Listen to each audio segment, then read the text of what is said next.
I'm going to talk to you guys today about how PPC can help give your content wings. So just clever ways that you can use PPC to promote and share your content.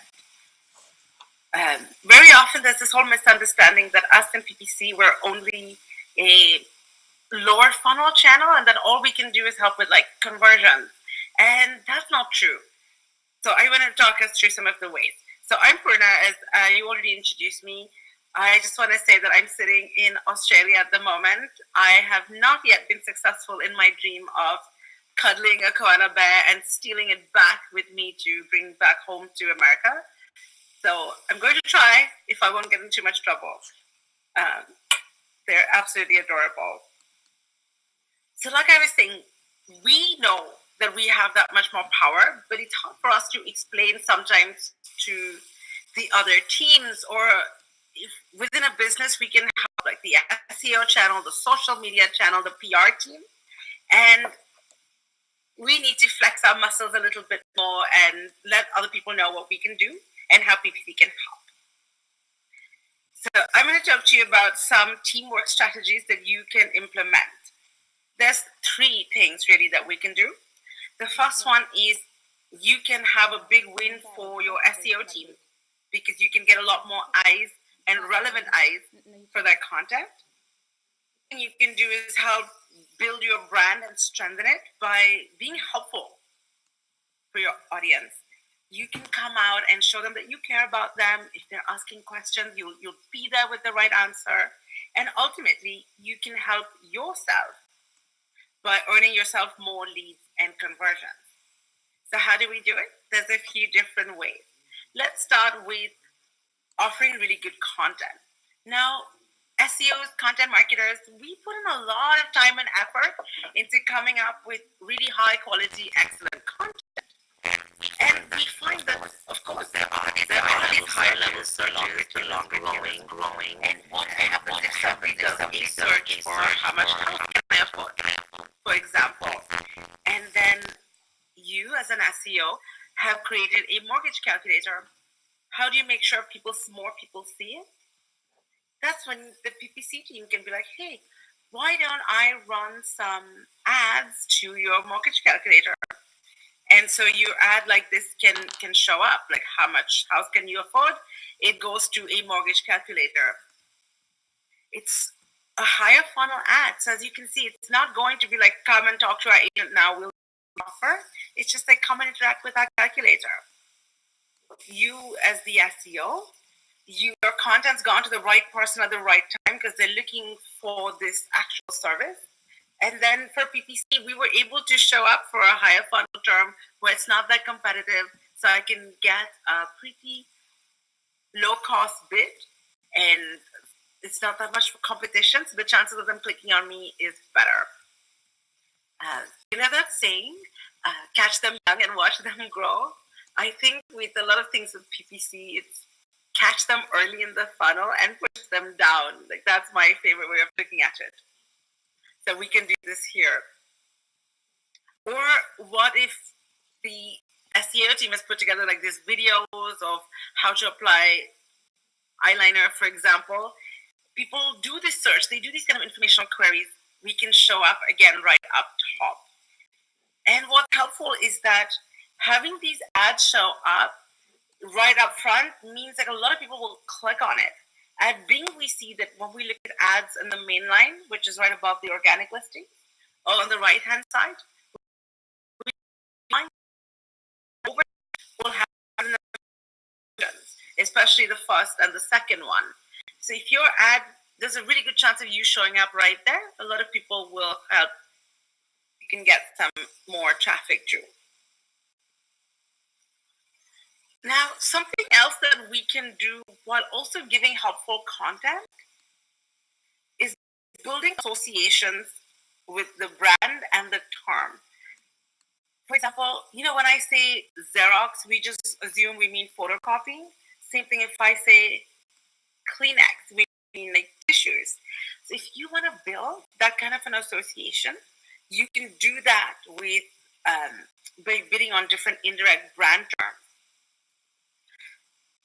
So if I wanted to go through some of just raw makeup for example, I could have Neutrogena here. In this case, is associating gentle makeup removers for people looking for makeup removers for sensitive skin. So that's interesting what they're doing there. But this one's even better. I love that Crest is making themselves stand out as the expert, because they're like, hey, if you've got tooth whitening questions, then obviously we've got your answers for you, because we're the experts, we can help. So all of that content for answering those questions, it's coming from work that the SEOs have already done, but it's a clever way to show up at the right time for the right person asking that question. For even a few dollars, you could get a lot more traffic to the right place and have that additional impact on your brand, because you're going to stand out as the expert. And there was a whole study actually that was done on how consumers are actually influenced by advertising, especially for fast-moving consumer goods. They found that it helps build trust and brand recall, and people are more likely to just buy this. So if you do this, there's additional help, not just in promoting your content, but in building your sort of brand value and brand recall. So it's a really smarter overall move to take advantage of it there. The next thing that SEO content can help really our PPCs as well is with this intent. Now, if you guys look at the search query, that's inexpensive kitchen remodel ideas, you can tell that it's much more of a research phase as opposed to a actionable, like I want to take action and convert and just go with the company. But very often something that we PPCs do a little too aggressively is we'll try to like push you down the funnel. So if you look at the first ad there, it's like, hey, come save $500 on a kitchen makeover. We've just gone on the first date. We're not ready to get married yet. So at this point, that ad it's a good ad. There's nothing wrong with the ad. It's showing up for the wrong point. It's not matching the intent of what people are looking for. The SEO content, which is 50 kitchen ideas for photos, for example, the third ad, and I can use that to serve myself for a term that is much more research and higher in the funnel, and drag people to that website. So now I'd be more likely to click that one because that aligns much better with my intent. And then if I went to that page, I could have an offer on the side of the page saying that save $500 in a kitchen makeover or whatever. At that point, I would be more okay with seeing an offer because I'm also getting to do my research and look at some of the photos and get ideas that I'm looking for. So it's some of the SEO content can be so helpful for PPC to help us do this kind of intent alignment while also getting more clicks for yourself. Another thing that we can do is to build longer term brand loyalty. I love that what L'Oreal's done in this ad here. You can tell like L'Oreal's clientele is obviously women, and they want to show that they are doing their bit to empower women, pretty much Alex, like you're doing. Thank you so much for this edition of Digital Olympus. So if they know that having a message like nominate a woman of worth would be interesting and appealing for their demographic in their ad. So if you do a branded search just for like L'Oreal or who they are, you'll see an ad like this and you can say that, oh, nominate a woman of worth. So that is in a way building that emotional appeal. Think about it for a second. If you think about Dove, do you think just about soap, or do you think about just so many more things beyond soap? You think about their beauty campaigns, you think about what they're doing. Dove is no longer just soap.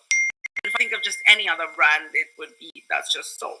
And here's that way that PPC can take that SEO's content, give it wings that it show up at the right time to strengthen the brand, while also, again, getting more views and bringing in more awareness for some of those other campaigns that PR, SEO, and content teams are running. And Another way that we can take that content is to remain top of mind. And that's with remarketing campaigns. So what if somebody came to Purina and bought some dog food before? They're sort of looking up different information. They've got a new puppy. They want to help train it. They're like, how do I teach my puppy good manners? Purina's created this content already. So if this, I can now link to this content and be like, here's some puppy training tips. Do you want some information on how to toilet train your puppy or how to teach you good manners? Here, help you.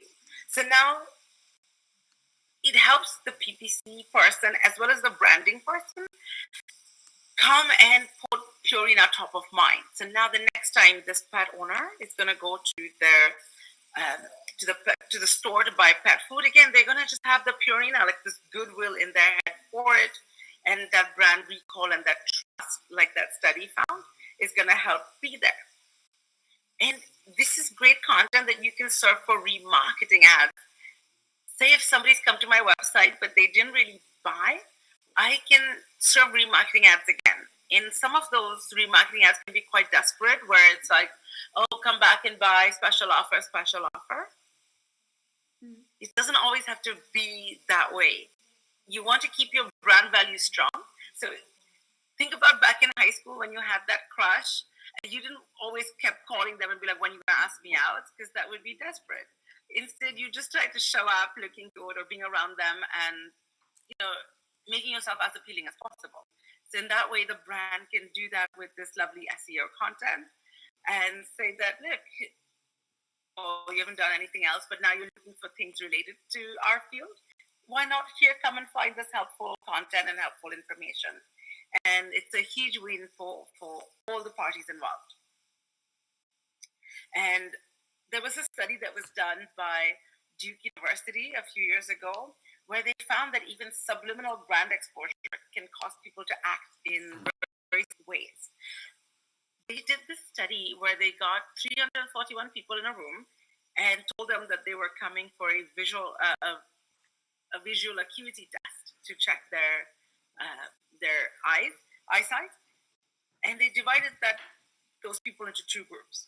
And group one had a logo flashed very quickly in front of them, and group two had a different logo flashed very quickly in front of them. So, for example, group one saw Apple, group two saw IBM. Then both the groups were given the same task. They said that, hey, here's a brick, come and list all the different uses of that brick. Now, if you had to guess which group had more creative uses and more uses, you'd probably guess Apple, and you would be right. Like, even though the logo flashed in front of them for less than a second, it still had some kind of impact. So if you can imagine that something so tiny can have impact on behavior, then having your brand show up in these different ways, using those SEO content, can have huge rewards for your brand as well, and for getting people to continuously to engage and share your SEO content even further. So win-win-win, like I said. You get more exposure at the right time for people, because PPC, especially with those longer tail queries, they're pretty specific about what they want, and you can answer it at the right time.